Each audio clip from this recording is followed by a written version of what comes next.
Michael Johnson was a man of undeniable success.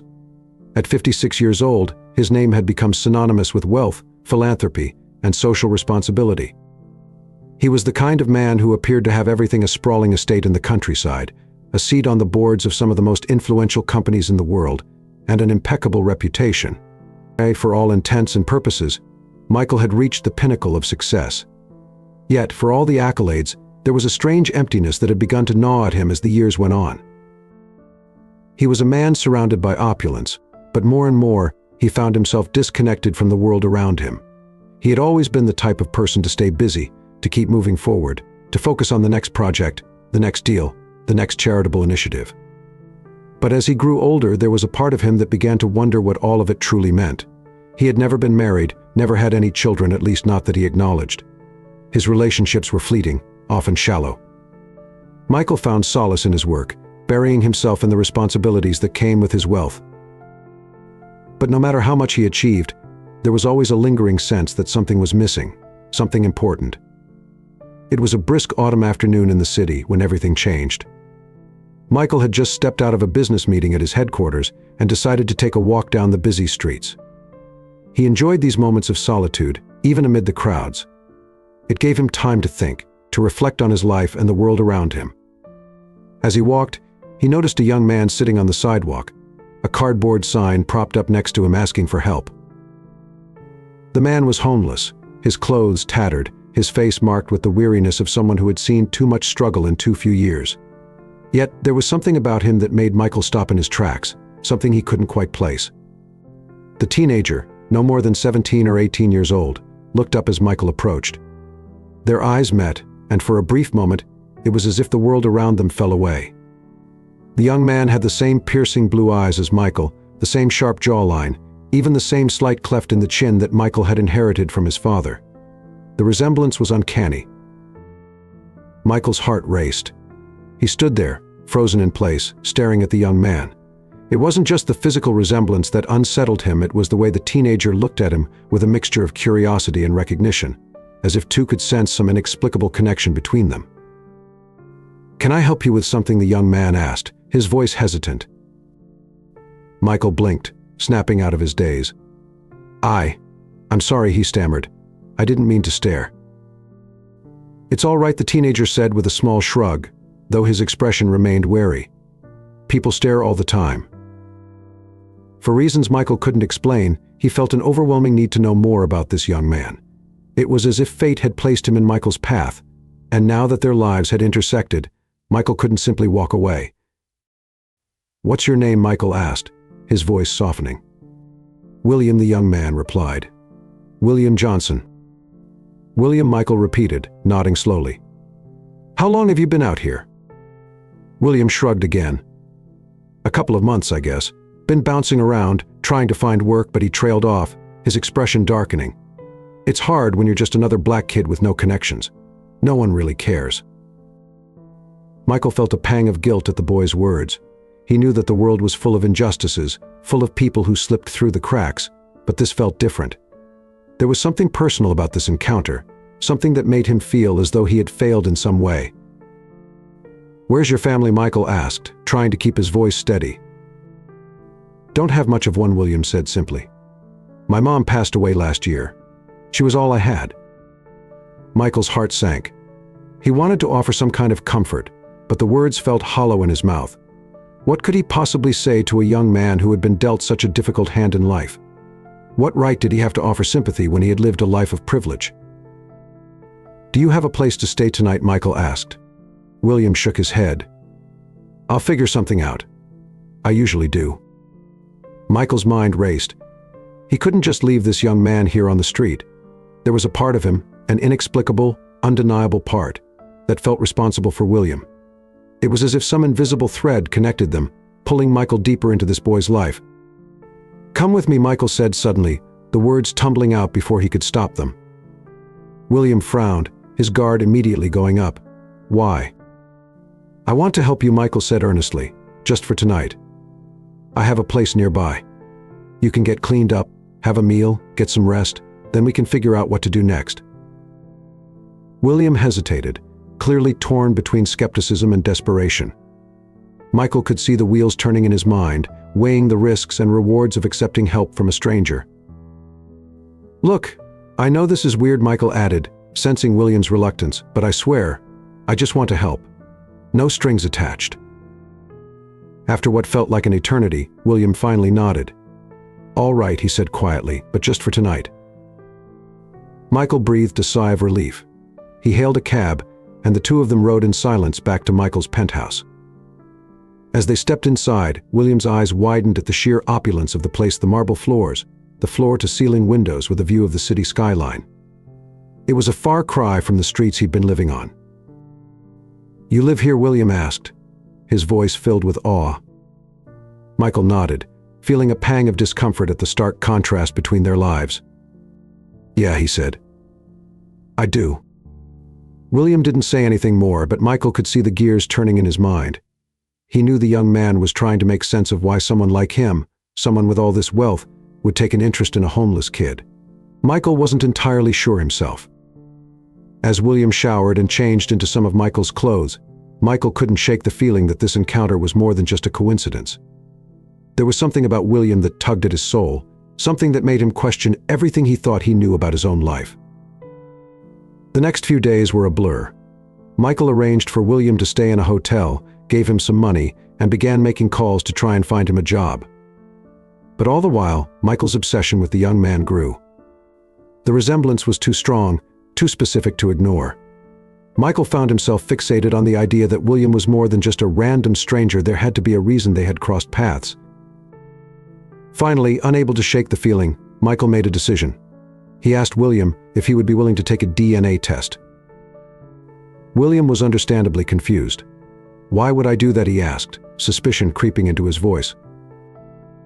"I don't know how to explain it," Michael said, his voice tinged with desperation, "but I think we might be related." William stared at him, his eyes narrowing.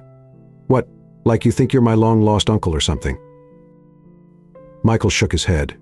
"No," he said softly, I think I might be your father."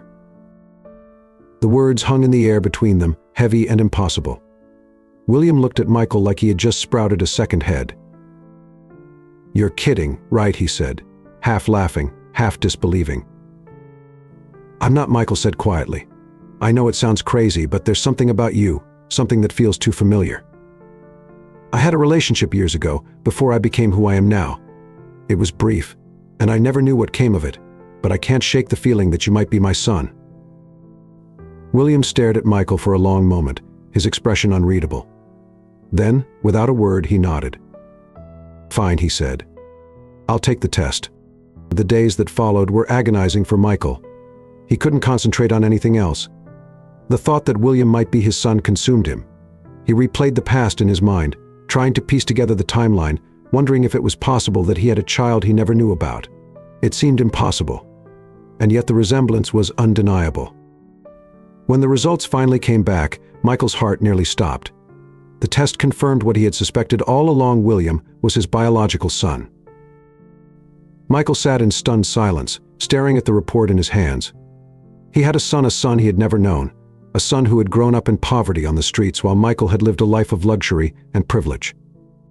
The weight of it was crushing. All the success, all the wealth, it meant nothing in the face of this revelation. Michael had failed. He had failed William, and he had failed the woman who had raised him alone.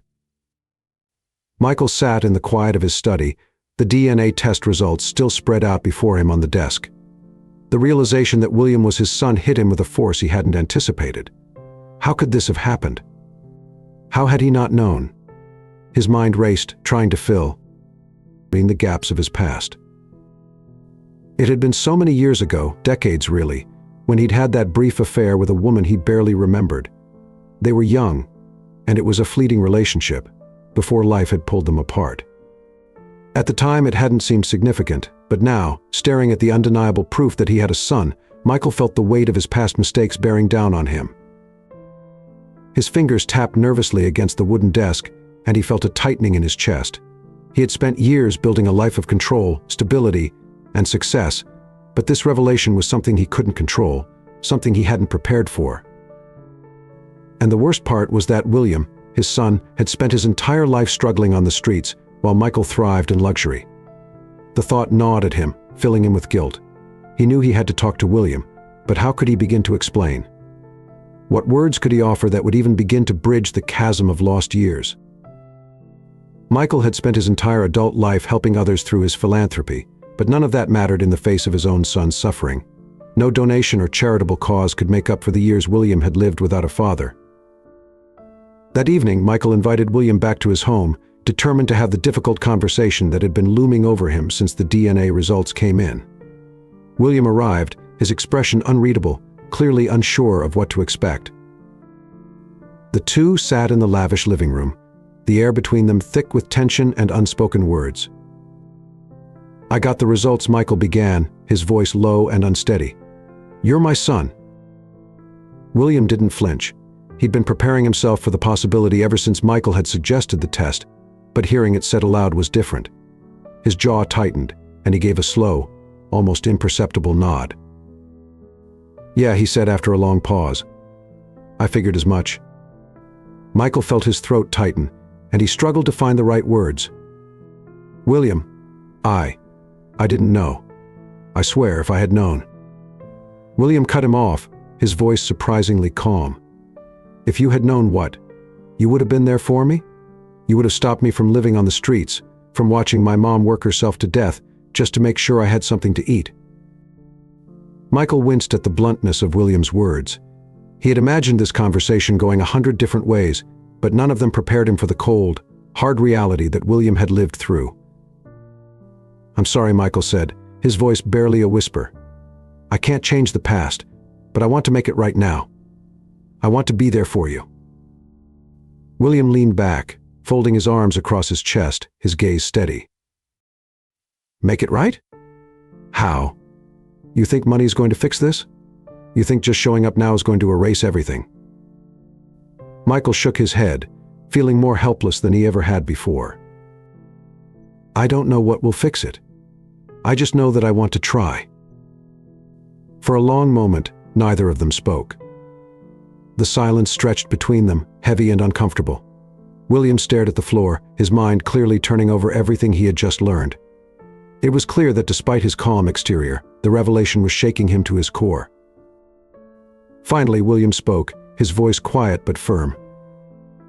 "My mom. She never told me who my father was. She always said he wasn't around, and that was all I needed to know, so I didn't care. I didn't need a dad.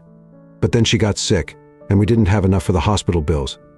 I watched her die, and all I could think about was how maybe, just maybe, if we had a little more money, she could have survived." Michael felt the words hit him like a punch to the gut. "William, I can't even begin to tell you how sorry I am. If I had known, if I had been there, things could have been different." William looked up, his eyes flashing with a mixture of anger and sorrow. "But you weren't there. You were out living your billionaire life while we were barely getting by." Michael had no defense. Everything William said was true, and the weight of it sat heavily on his shoulders. "I'm here now," Michael said softly. "I know that doesn't make up for anything, but I want to get to know you. I want to help." William let out a long sigh, his face softening for the first time since the conversation started. "I don't need your money," he said. "But maybe we can figure this out. I don't know. I've spent my whole life being angry about a lot of things, but I don't know what to do with this." Michael nodded, feeling a glimmer of hope. "We don't have to figure it all out right now, but we can start by spending time together, by getting to know each other." The next few weeks were tentative. Michael and William began meeting regularly, slowly building the foundation of a relationship that neither of them knew how to navigate. William, still wary of his father's wealth, made it clear that he didn't want handouts or charity.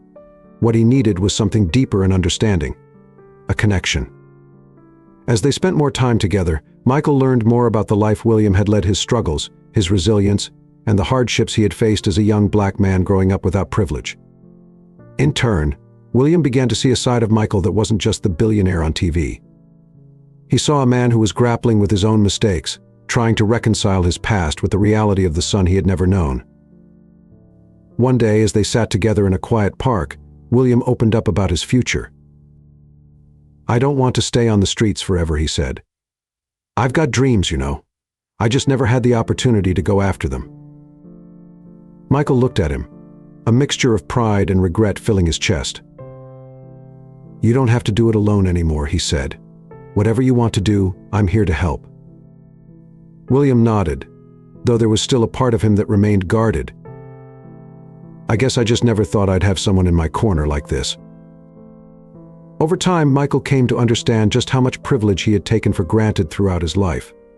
William's story was a stark reminder of the disparities that existed between them, not just in wealth but in experience. Michael's success had insulated him from the harsh realities that William had faced every day. As father and son began to bridge the gap between their worlds, they both learned valuable lessons. For Michael, it was a humbling experience, a reminder that success meant nothing without compassion, without family. For William, it was the realization that while life had been unfair, he didn't have to carry the weight of it alone anymore.